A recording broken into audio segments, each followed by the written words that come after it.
重要的目的是因为我们在安排主日小组在献第一堂的时候可以分享。我们今天有请郭秀香姐妹来分享在小组里面所得到的祝福哈。那牧师今天要分享的信息是守安息圣日的祝福。我们先来祷告再开始。主耶稣，我们感谢你赐给我们美好的圣日，主你的安息日。主啊，愿今天我们在里面不是一个仪式，而是因为我们的生命跟神有美好的相遇，我们在主里面享受从守圣日、安息日所得到的恩典跟祝福。这样的恩典是神特别预备的，特别应许的，特别加倍祝福在我们当中的。愿神的话语成为我们的力量，成为我们的祝福，成为我们信心的来源。我们这样感恩祷告，奉靠主耶稣基督的圣名，阿们。好，弟兄姐妹，我们前3个礼拜呢，牧师连续用奉献来作为我们的一个主题。那主要的主轴是说，圣经里面记载奉献是得蒙祝福的一个部分，所以牧师有这个任务，或是有这样的职责，分享给大家这个恩典，好，让大家知道说，原来这个是一个恩典哦。因为从我们的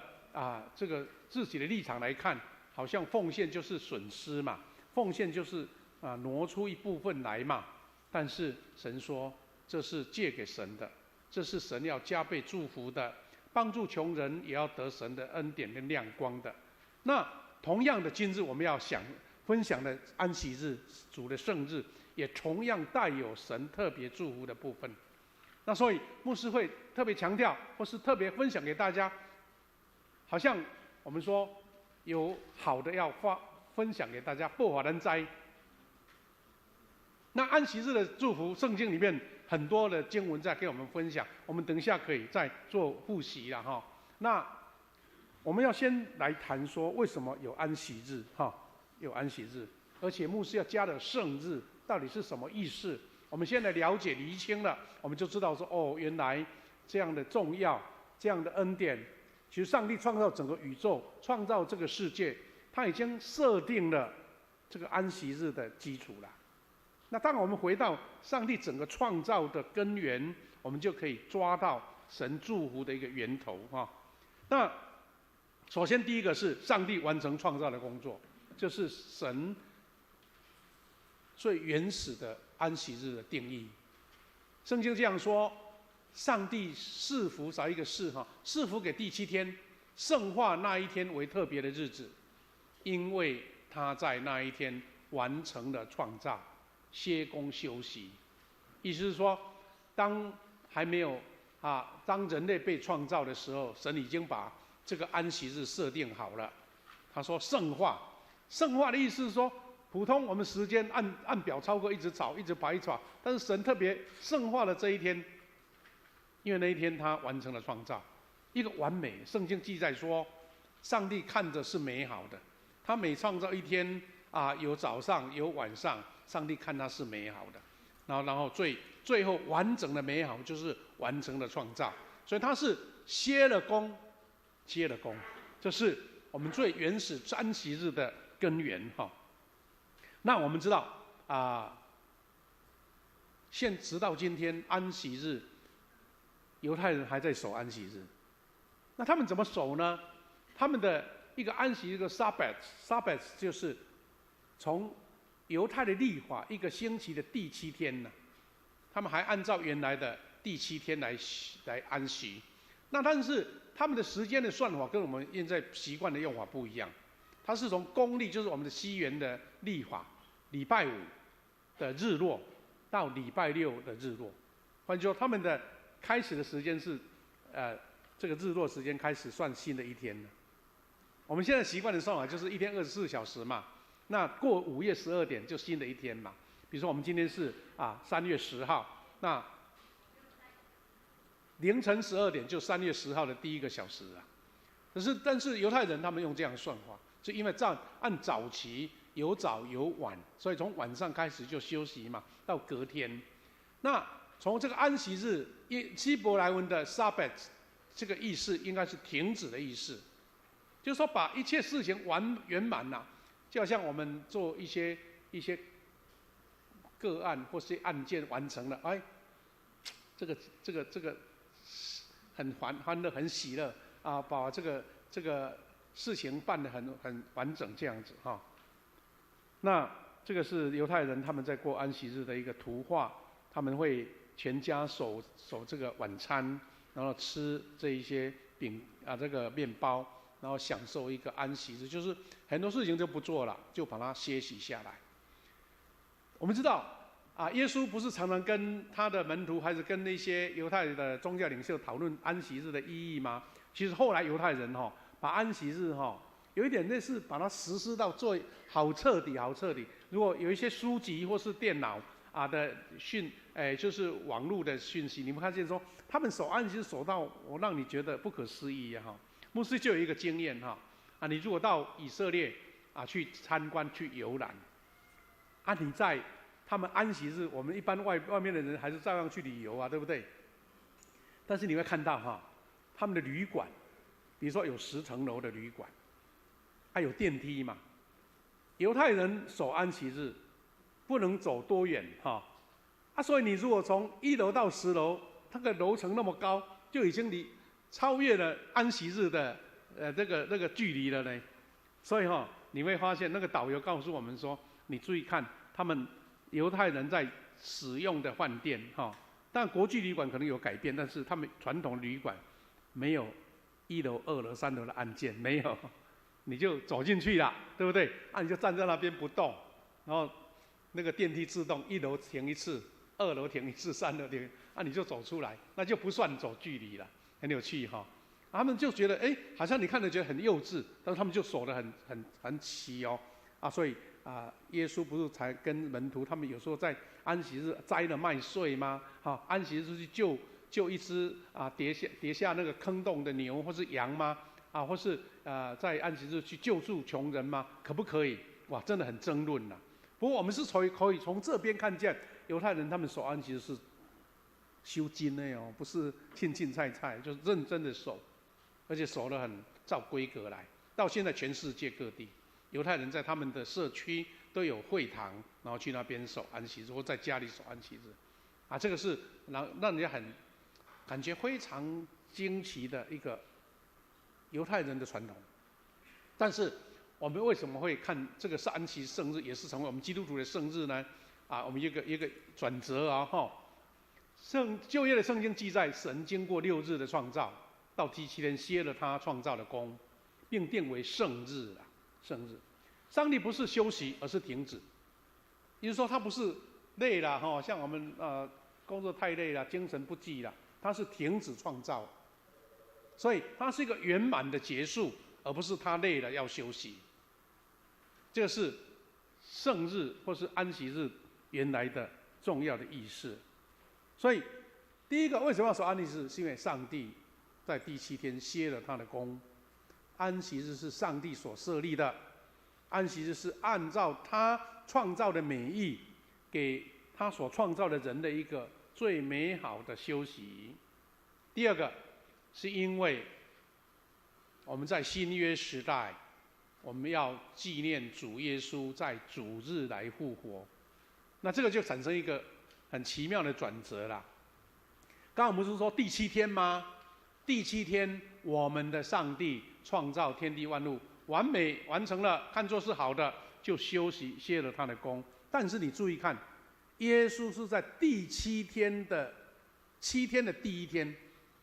那上帝在第7天，然后耶稣是在第1天，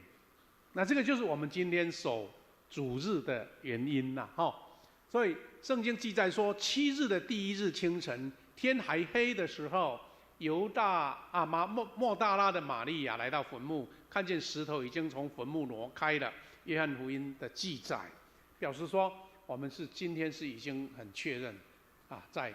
主日就是7天的第1天。等于安息日过后，所以主耶稣在礼拜五，他不是被钉十字架吗？他在下午3点的时候断气了嘛？其实那个时候就刚好要进入安息日了。在犹太当时，他们不是守逾越节吗？来安息日，所以耶稣的死也算是进入安息。然后整个安息日到礼拜六，然后又到隔天的第一天的早晨，耶稣复活。所以从那个时候开始，基督徒借由耶稣创立的教会，我们基督徒在守新约的时代，我们就用主日啦，用主日来代替安息日，这个是一个很重要的转折哈，很重要的转折。今天的礼拜日是因为基督教会建立以后，以复活的日子第7天的第一天，所以记得我们礼拜天哈，其实是第一天，不是最后一天。换句话说，我们习惯说礼拜一、礼拜二，不是第一天，礼拜一是第二天的。你知道日本他们没有要讲礼拜一、礼拜二，很像英文的，对不对 ？Monday、Tuesday 也没有1跟2啊。好，日本人他们什么日曜日啦，什么土曜日，就金木水火土的，所以我们会被误解说，你们的礼拜一是第一天，因为我们要上班嘛。其实第一天是今天，这个也是个不是常识啊，是大家都已经知道了，但是我们是把它新约时代的教会就认定主耶稣复活的日子就成为我们的主日，也是我们的圣日这样子哈。好，弟兄姐妹，那你说耶稣复活的日，上帝歇了他的工，这些都很好啊，但是为什么基督徒要守呢？为什么守安息日呢？基督为什么要守呢？尤其我们弟兄姐妹，如果是第一代的信徒，或是你来到富强教会，你可能很顺，就是非常自然的会被介绍到小组聚会。有的弟兄姐妹可能他很认真参加小组聚会哦，那他以为说，那我就有参加聚会了啊，那跟守安息日有什么关系？我来参加那个小组聚会很棒啊，很好的分享啊，大家在一块很快乐啊，就够了。礼拜天跟我无关，因为一大堆人我也不大认识，算了。那真的，我们如果说我们用世间的话，就是说那你真的亏大了，你没有掌握到主日的祝福了。小组很好，没错，但小组是属于交谊、分享、代祷、关怀，还有造就。但是主日跟小组不一样，主日是一个大的庆祝主耶稣的复活。主日是为了要来朝见主，所以牧师要分享说，那到底为什么要守安息生日？第一个就是刚刚我们念的十诫，有没有？十诫的第4诫就这么说了，要谨守安息日为圣日。我上主在6天里创造了天地海和其中万物，但第7天休息，因此我上主赐福安息日，定为圣日。换句话说，在每一天你认真的生活、认真的工作，很怕拼，好活出荣耀来，活出神的子民的荣耀。但是你不要丢掉这个第7天荣耀的日子去领受祝福，因为上帝把第7天看为圣日啊。那从我们今天的角度，我们是以主日来看作圣日嘛。那你有没有去掌握到说，这个圣日跟我平常聚会、晚上小组聚会、白天小组聚会、普通时间大家邀在一起的时间是不一样的？因为这个是神所定的日子，而且是在神的殿中，上帝的殿、上帝的住所一起敬拜，那个就是我们最重要的精华的意思。我们来看几段经文在描述安息日的重要。利未记23章1到3节，耶和华对摩西说：“你要告诉以色列人，以下是耶和华所定的节期，你们要宣布这些节期为举行盛会的日子。”耶和华对摩西讲的，在早期基督徒就是以色列人开始凝聚，准备要出埃及，上帝就已经宣告好了。直到今天，以色列人无论到哪一个地方、哪一个国家，无论是他们是王国，在各地流亡，他们都守安息日，因为他们很遵从上帝的规定。第3节他说：“你们1周可以工作6天，但第7天是安息日，你们要休息，举行盛会，不可做任何工。无论你们住在哪里，都要守耶和华的安息日。”今天因为我们现在的社会动脑的时间太多了，劳力只要休息当然就恢复了，动脑的可能要安静，或是休闲，或是到郊外走走。所以其实上帝已经宽容太多了。我们今天都周休2日啊，对不对？不只是1天呢，休2天。听说现在有很多企业都已经在规划1周3天了，休3天，而且他们还做调查或是做研究。听说3天的工作效率更好。我们期待有一天我们台湾都普遍实施周休3天。那老板会不会哀哀叫？他如果业绩好，他就不会了。他说哇，我们的员工休息可以创造力更多，因为是用脑啊，又不是用劳力好像手工一样做3件，做1天就多很多。脑筋动得快，他反而效率更高。那所以，上帝原先7天休1天就已经是最低底线了，现在何况我们休了2天，甚至有的休3天这样子。好，另外第一个就是我们要在主日，要在礼拜天，要在圣日来朝见神，这是我们基督徒很重要的邀请。诗篇84篇1到2节说：“上主万军的统帅啊，我多么爱慕你的居所，我多么渴慕上主的殿宇，我用整个身心向永生的上帝欢呼。”换句话说，早时的诗人，他们喜爱到上帝的殿，是用那种全心全意的一种追求了哈。说我多么渴慕你的殿宇，我要整个身心，不只是人到心不到哎。所以为什么我们在敬拜赞美开始的时候说，邀请你一起热情的歌唱，举手拍手，是因为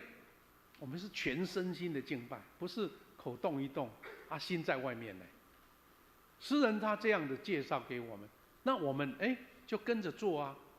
因为神老早把恩典放在里面了啊。因为你朝前上帝，神给你什么恩典呢？你看诗篇42篇3到4节说：“人不住的对我说，你的上帝在哪里呢？我从前与众人同住，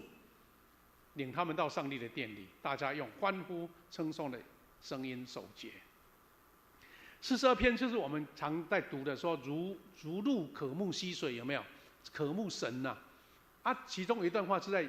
敌人在讽刺说你们上帝到底在哪里呀？你还怎么敬拜啊？有没有真的上帝在哪里呀？那诗人就讲说：“我从前跟众人同住，领他们到上帝的殿，大家用称颂的声音来守节。”换句话说，他们一段时间因为国家亡了，或者说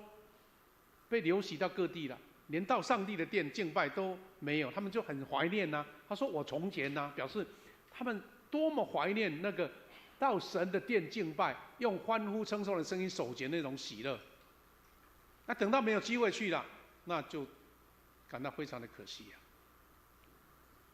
另外还有诗篇65篇第4节，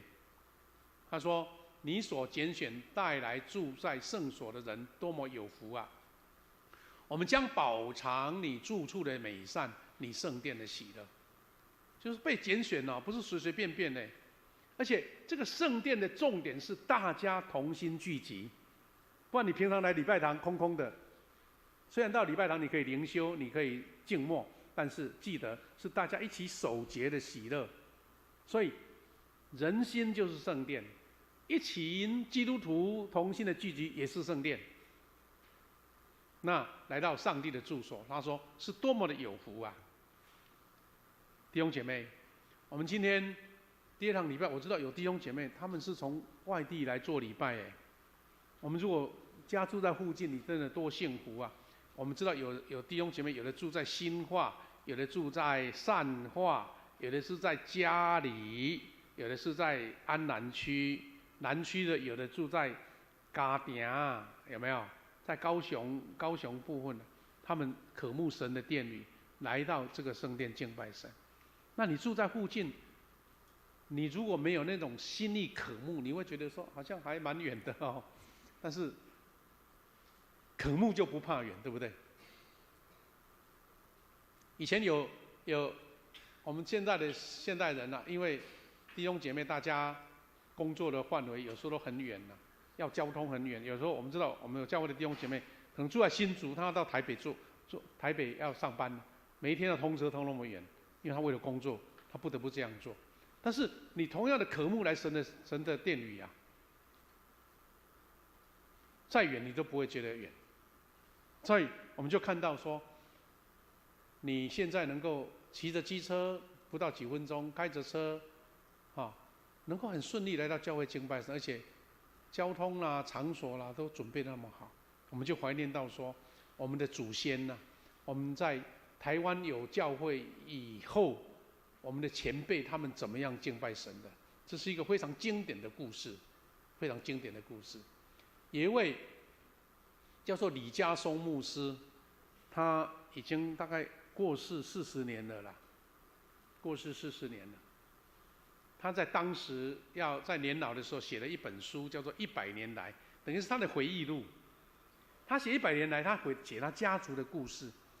所以我们现在教会，我们现在长老教会不是庆祝160年吗？他当时写了100年，就是他在纪念前100年基督徒领受的恩典，特别是在台南，因为他是我们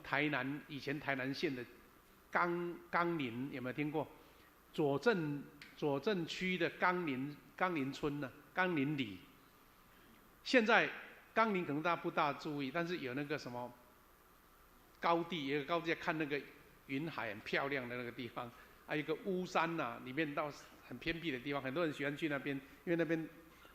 空气跟天气非常好。他就是从这边出生的，冈林。他写的这本书呢，他也提到他的祖先，他的曾祖父就信主了，等于是台湾有教会，他们的家族就是前几批信主的之一啦，前一批信主的之一。然后他写了一段，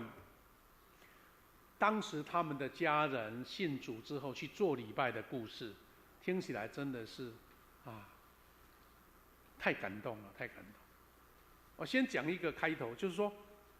当时在冈林马雅各医生来到，不是现在的看西街那个地方吗？那个以前叫5条港，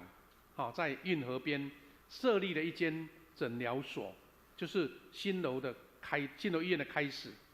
在那边做诊疗。那个时候，在地的台南士绅很排斥，因为第一个外国人嘛，第二个你用西医，那我这些中医怎么摆在哪里呀？所以反倒是在郊外的这些当时的西拉雅族，他们传说一个很奇妙的传说跟故事，就是说我们有红毛亲戚啊，外国人是红毛对不对？红毛亲戚，他说对我们很好。他们一听到说有外国人是红毛亲戚，他们的祖先曾经告诉他们，原来今年是荷兰人来台南400年嘛，当时很多荷兰人的牧师来传福音，所以很多当时在整个台南平原的有6个社的原住民就是这些西拉雅族信耶稣。但是后来因为郑成功来了嘛，38年不得不这些原住民就有点被逼了，或是被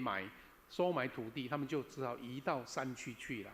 那冈林这边的住民就是当时的在台南平原的原住民的后裔，然后他们的祖先就跟他们讲说，我们有那个红毛亲戚对我们很好，因为我们知道当时郑成功从大陆带来的这些军队啦，我们所说的汉人啦，对他们是对立的嘛，所以感觉他们认为红毛亲戚对我们比较好，因为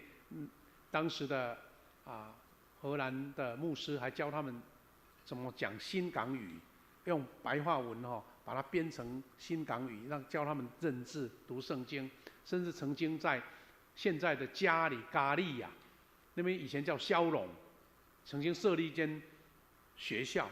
有人说是神学院，但是主要是老师的学校，怎么样教导这些原住民来当老师，来教导他们这些原住民来认识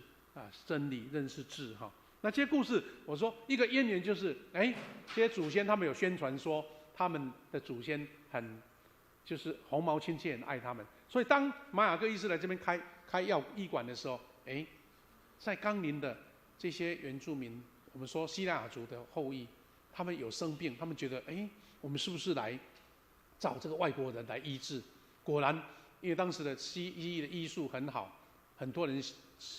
得医治了，所以他们就对这些红毛亲戚非常好的印象，他们就想要常常来找马雅各医生。但没想到，故事是讲到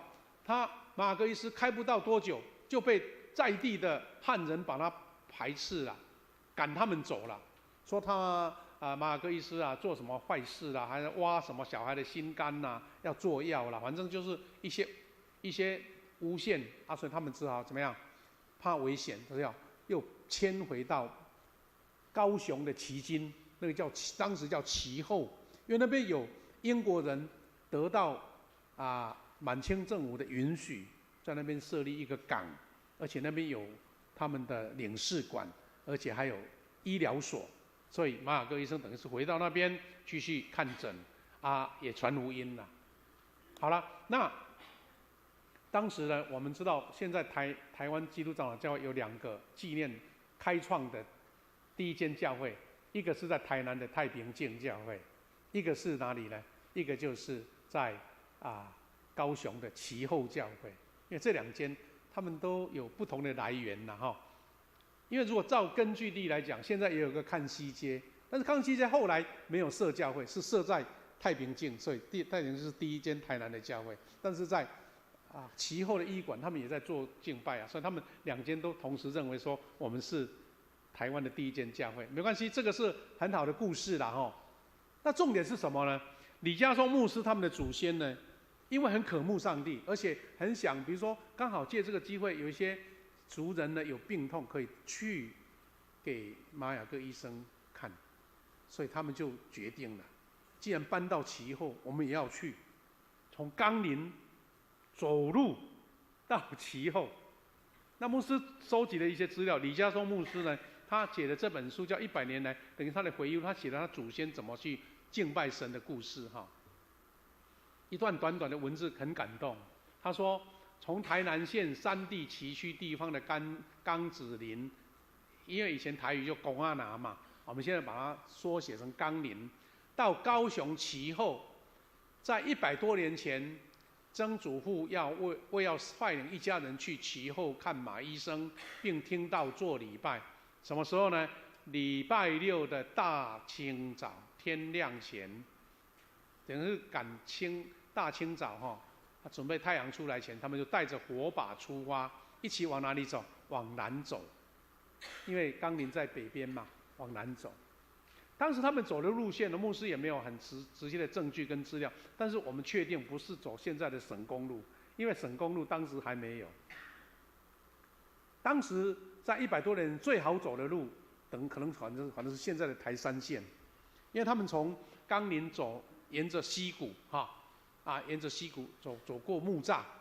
再经过旗山那边不是有溪谷吗？可以绕了那个我们现在的高屏溪因为西边就没有什么阻隔嘛，就走，一直走到那个旗津。里面还记述说，足足1天1夜的路程，请记得要去做礼拜，要走1天1夜，在礼拜日早晨才能够到达旗后。期间呢，不是那么平顺哦，因为劳顿三餐不定，还有土匪出没。过路人不仅财物常被抢劫的危险，就生命也常有难保之虞现在是清朝统领的，当时已经清朝有台湾划入清朝的领土了，但是其实他们统治的地区统治其实是在平地而已，山区他们就管不到了。所以我们不是之前看到一部电视剧吗？在那个垦丁那个地区的人，他们根本管不到清朝管不到，所以山区就不在他们管辖范围的所以都要当地的住民都要自保。好了，这一群冈林的子民，他们怎么样敬虔来敬拜神？他这样说：曾祖父与家人必须携带粮食、枪械跟鸽子3样东西。他挑担子挑这些东西。他说要一群人他说鸽子是等一行人安抵其后，在礼拜日上午把它放出，使它飞回冈子林。他们家人看见了，就可以放心，知道他们已经平安到达其后。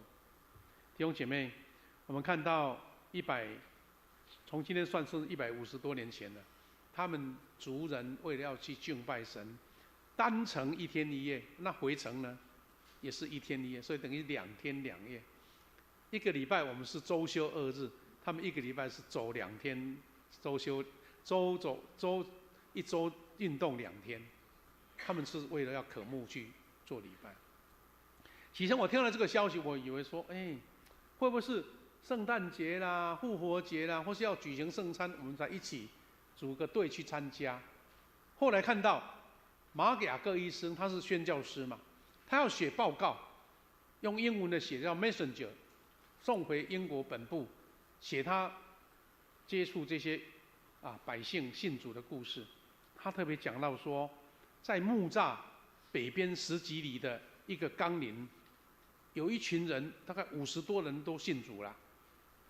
他们是每个礼拜，他是写每个礼拜，就是组一队来。哇，我们今天看跑马拉松，我们教会有人会跑全马的，才40几公里。从冈林到其后多远呢？我看了一下 Google 的地图，他这样写这个是冈林，我们左镇区的冈林他们从冈林到旗津一共93.5公里。他有写说，你如果骑机车，按照现在的速度要骑2个小时，那开车也差不多嘛当时他们要走1天1夜。弟兄姐妹，我们不是说看到这么夸张，我们跟我们比起来差那么多。我是在跟大家分享说，当你有这样的信仰，在远途都不觉得远。但是如果你没有这样的渴慕，要见主的面只有住在礼拜堂的对面，你都觉得很远。我们常常有在讲笑话说，很多教会的弟兄姐妹最迟到、最晚到的就是住在教会的附近，因为他们觉得反正时间到了再去嘛，他就摸摸拖拖。人家从新化、从善化、从远到了都已经到了，所以远到了反而是最近，那最近的反而是最远。感谢主，我们从这些感动的故事，听说这个李家松牧师他学问很好他到国外去留学，他常讲这一段他的见证，很多外国人也觉得很不可思议其实我们不要讲这个很特殊的例子啦。早期呢，像谢牧师啦，他们在家，他们从他家走到教堂也是很远而且要经过溪水有时候要先把鞋子先扛在身上脚走过溪水擦干再穿鞋你说以前在乡下这种情况很多啦。通常小时候的主日学小朋友有时候父母亲没空陪你他自己先上主日学，他们沿路走玩走玩了一两个小时是很正常，很像你去上小学一样。但是大家乐在其中，而且不缺席，因为觉得去教会是多么美好的事情。今天我们能够很方便、很顺利来到教会，这是多么美好的事。另外一个是耶稣也守安息日。福音书中，耶稣常与宗教领袖争论安息日的意义但他确实也跟着门徒一起守安息日。还有一个点，当然我们读的经文希伯来书10章25节，他这样说：你们不可停止聚会，好像那些停止惯了的人，倒要彼此劝勉，既知道那日子临近，更当如此。我们其实基督徒都存着一个谨慎的心，是因为神的日子什么时候到，我要守安息日，因为安息日是神祝福的一个来源。那主的日子来的时候，因为我有守安息日，就得到一个属灵的确据。因为当神临来近的时候，他是没有预兆的，没有预告的，所以我们用警醒的心要守圣日，就是这个原因。最后一个是我们基督徒今天重要的理由，是因为我们要欢庆主的复活。为什么我们现在把礼拜日说礼拜或是崇拜，而且他们讲说欢庆？你们会以为说奇怪，怎么老是礼拜天欢庆什么？其实我们礼拜天因为是主耶稣复活的日子，所以我们来这边是欢庆主复活。每个礼拜经历了神的复活，上耶稣的复活，所以他有一段话，我们给我们一个暗示或是一个预告。诗篇118篇22到24说：匠人所弃的石头已成了房角的头块石头，这是耶和华所做的，在我们眼中看为稀奇。这是耶和华所定的日子，我们在其中要高兴欢喜。弟兄姐妹，匠人所弃的石头是什么呢？就是耶稣基督，他为我们定了十字架。匠人被丢的，但是变成了房角的重块的石头。我们知道以前盖房子不是用钢筋啊、水泥啊，或是挖地基啊，用连续壁啦。以前呢，要用很重的石头当房角石，让你房子盖起来的时候不会被挤压变形了，那房子就盖不稳了。那用这个比喻，耶稣基督就成为教会的基石，因为他3天后从死里复活，就是我们从这样奠定了救恩的根基。弟兄姐妹，我们今天来到教会，有安排美好的敬拜，有献诗，有牧师的讲道。其实你记得，这个就是因为我们信耶稣基督，我们要领受死而复活的生命。来这边是你要领受的，不是参加一个仪式或一个节目啊。你觉得今天不错，是献诗很好啊，那就享受这个节目，不是，是你要亲自经历耶和华所定的日子，经历耶稣基督复活。所以我们在主日聚会，来到主的面前，来到教会敬拜他，不只是纪念而已，都要经历死而复活的大能。所以我们说，刚刚我不是提及说，你平常在小组参与很好，你有 RPG 祷告，你分享关怀一起做很多活动，都是很好。但请记得，不可缺的是，在主的圣日要来守圣日，要来敬拜神，要来经历死而复活的神。重点更是我们弟兄姐妹同一个时间聚集，那个一群基督徒同心聚集，那里就是圣殿。那这个圣殿所带来的祝福是神所特别设立的。最后牧师要分享说，我们守安息日有什么样的祝福了？刚刚我不是说牧师的任务要告诉你，我们奉献是一种祝福，一种领受恩典嘛，神的赏赐嘛。那同样守主的圣日也同样得蒙祝福，得蒙恩典，得蒙赏赐。第一个，因为上帝赐福在安息日。上帝在安息日停止工作，人因为守安息日，代表顺服敬畏上帝，也一起领受上帝的赐福跟身心灵的恢复。换句话说，上帝在创造我们这个人、这个生命、这个个体，或是我们这个身体他把你设定一个休息的时间，一个身心安顿的时间，是为了让你重新得力嘛，为了让你重新得到智慧，重新得到生命的那种能力。不是说好像我低着头一直猛着一直工作，你就会得到效率，而是神让你一个生理时钟一样，让你休息安顿下来，然后重新得力。这是礼拜天我们在敬畏神、学习上帝停止工作，我们也一样停止我们的身心的劳动，然后再专心来敬拜主，得到的力量。所以身心灵的恢复是上帝赐福安息日的一个主要的原因。第二个，我们要像以赛亚书58章所给我们的经文所记载的，他说我们要得到尊崇跟善乐。假如你们守安息日为圣日，你们就会从我得到喜乐。守了，你就会得喜乐，而且要使你们在世上受尊重。而且更重要是，你们要在我赐给你们祖宗雅各的土地享受安乐。现在话语呢，牧师这个台语我们就不念了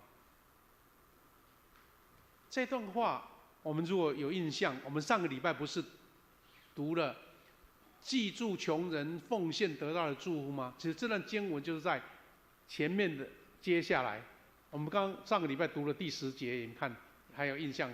他说：假如你们给饥饿的人吃，使穷困的人得满足，你们四周的黑暗将变成光明，黑暗变成白昼。上帝应许的祝福是记住穷人奉献，然后接下来就是守安息日的祝福了。等于10到11节之后，13、14就记载了这样的祝福。我们再整理了这个58章的14节，他给我们什么样的祝福？第一个，守安息日为圣日，不在那天做私事，因为尊重这个圣日。我们是心态上尊重神。那你既然尊重神，你会把私事挪在别的地方做，而不是在抢夺了上帝祝福的时间。了解我意思哈？就好像说啊，你的妻子或是你的妈妈煮了一桌好菜，你说我先忙别的，啊，餐桌上的美食你竟然把它错掉，啊，等到要上桌吃饭啊，冷掉了，味道都失去了。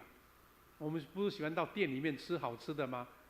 为什么有的好的菜都是现煮的，马上煮的？那同样的意思，我们是要在圣日领受神的祝福，啊，你把这个时间挪开了，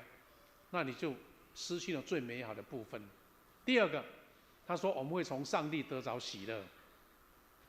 守圣日会得喜乐，是神应许的。第三个，他说你在人际关系，你在你的职场，你在你的亲朋好友之间会受尊重。一个守圣日的人，他一定是非常较气刚的，做事情会非常有板有眼的。你会被人家看重，因为你是守信、守承诺的人。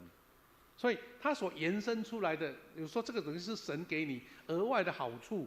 守安息日不是单纯的来这边1个多小时，那回去了好像什么事都没发生是因为神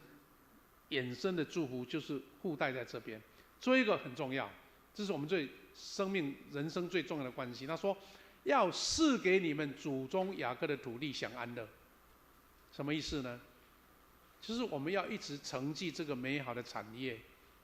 不会断掉，不会断掉。我们台湾人不是讲“好亚伯过3代”吗？神的应许是说，当你守主的圣日，你要在祖先的产业继续享受。什么意思？神赐给你家族的产业不会损失。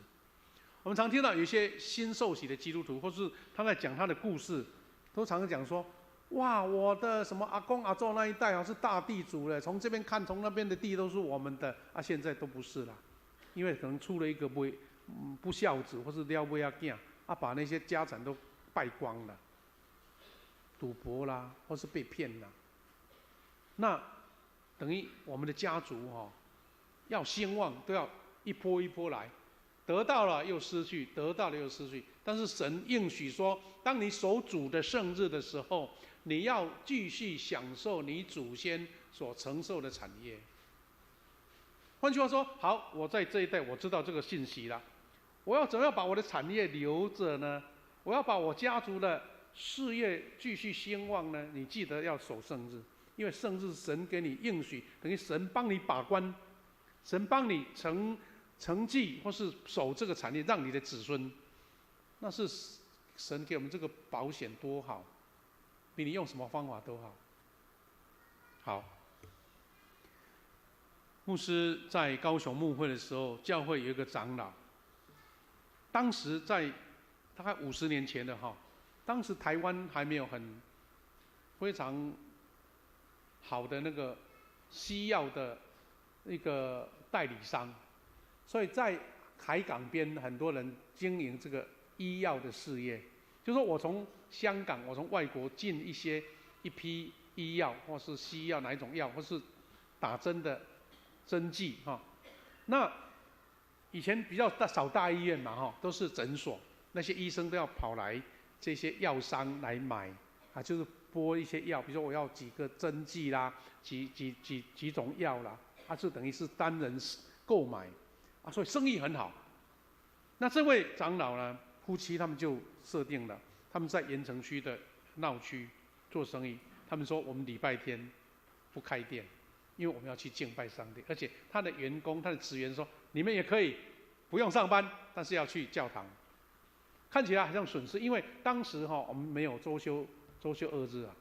所以在礼拜天就是这些医疗人员他们刚好休息，要来他的店拿药批药，但是休息怎么办？他说你们下午再来，我们早上要做礼拜。他们因为这样并没有损失反而下午一大堆那些医疗人员来给他们药，他们说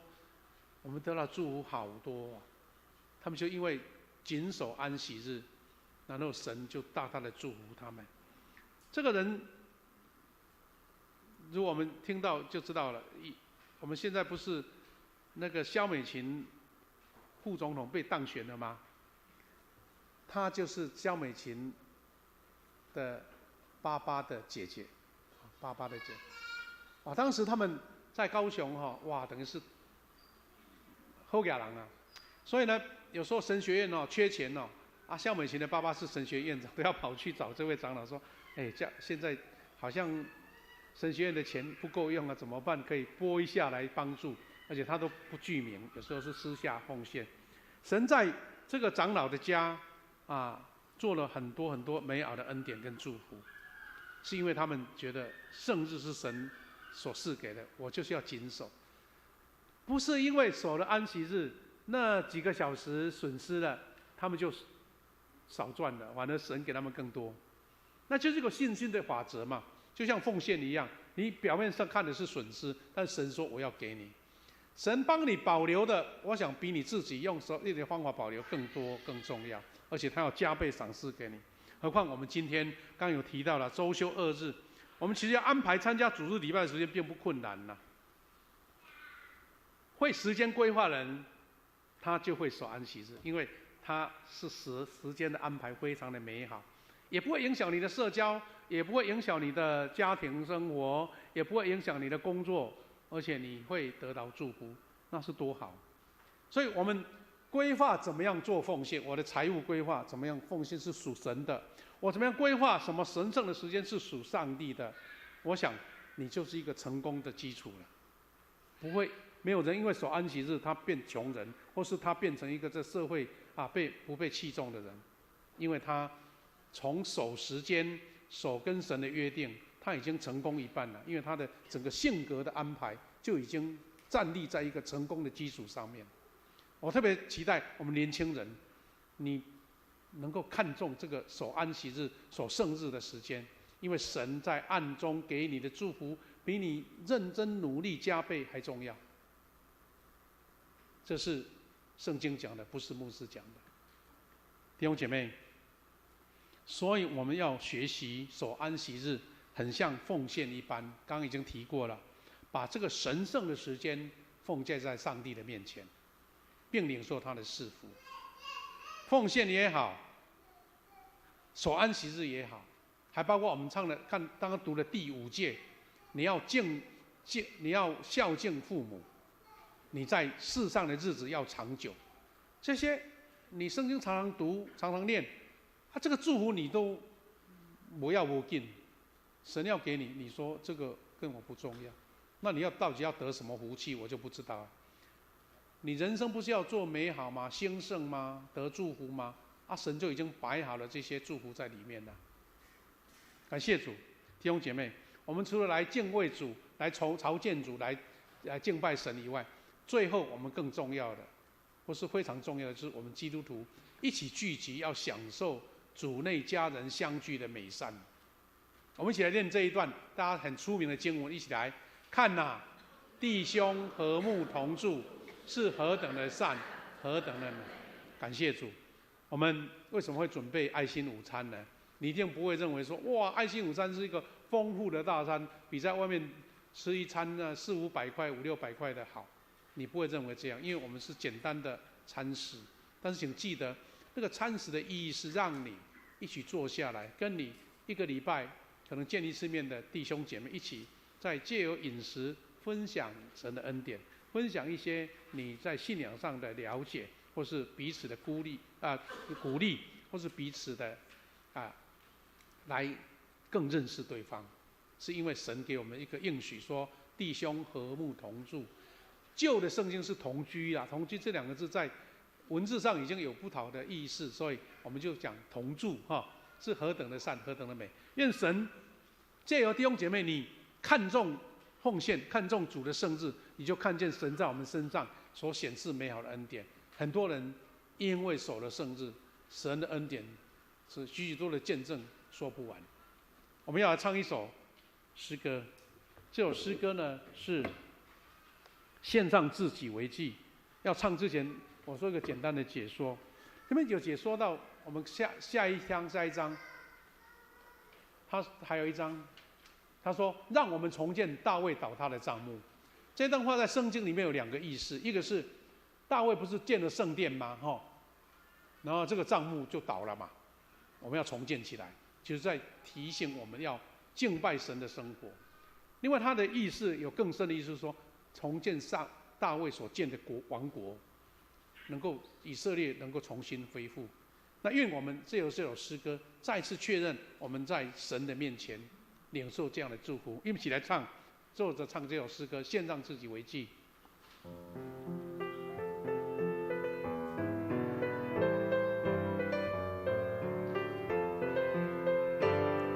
会唱的可以大声来唱，来。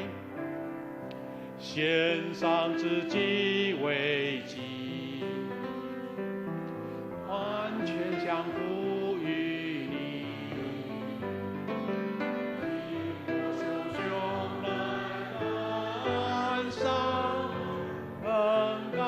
厚是已经，迈开征战不慌，举基督旌旗，你看我们为法官，以我们为精兵，让我们重建大卫倒塌的帐幕，让我们弃了其中的破口。重修毁坏的祭坛，释放被掳的灵魂，愿你荣耀的国度降临。让我们重现再一次，我们重建大卫倒塌的帐幕，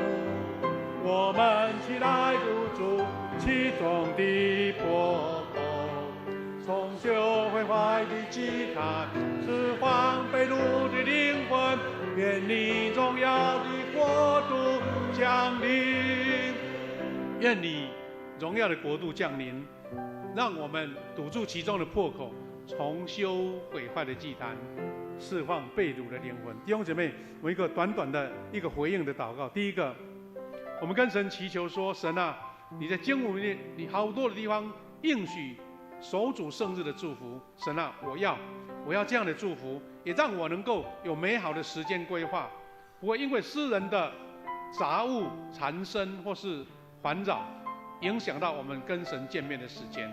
让你成为一个在社会是一个精英，在教会里面也是一个守主圣日的好基督徒。神的恩典赐福，借由这样的持守，又加倍的赐福在你的家中、你的身上。第二个，我们为病痛中的弟兄姐妹祷告，神要医治他们，借由好的医生、好的医药，也让他们有信心得蒙神的医治。最后一个，我们借由周报里面常常提到的这5个祝福，求神赐下这样的祝福在我们的身上，在我们的家人当中。第一个，有健康的身体；第二个，有兴盛的事业；第三个，心灵的喜乐；第四个，有美好的人际家庭关系；第5个，有美好的灵命成熟健壮。有没有用这些来跟神祈求祷告？我们一起来祷告。天父神，感谢赞美你的恩典，主啊，让我们得着这个守圣日、主圣日的一个祝福，这样的恩典跟祝福，让我们也同样建立到我们一个非常美好的时间的规划，让我们成为守圣日的基督徒，也成为一个守时的基督徒，也成为一个在社会上被尊荣、被尊敬、荣美的基督徒。神啊，我们求你也保守教会中遇到病痛的弟兄姐妹，求你施下你医治在他们当中。主啊，也求你保守，让我们每一个基督徒都领受神5重的祝福：身体健壮、事业兴盛、心灵喜乐、人际关系美善、灵命成熟。感谢赞美你，天父神，感谢你，让我们成为一个因为守主圣日，成为一个胜利的、一个兴盛的基督徒。因为我们要借由这样的谨守，也同样在我们的工作、我们的事业、我们的健康、我们的人际关系同样被建立。神啊，愿你施下你医治在我们教会弟兄姐妹有病痛的弟兄姐妹当中，特别受到癌细胞攻击的弟兄姐妹，他们在静养，他们在接受最先进的治疗，能够有达到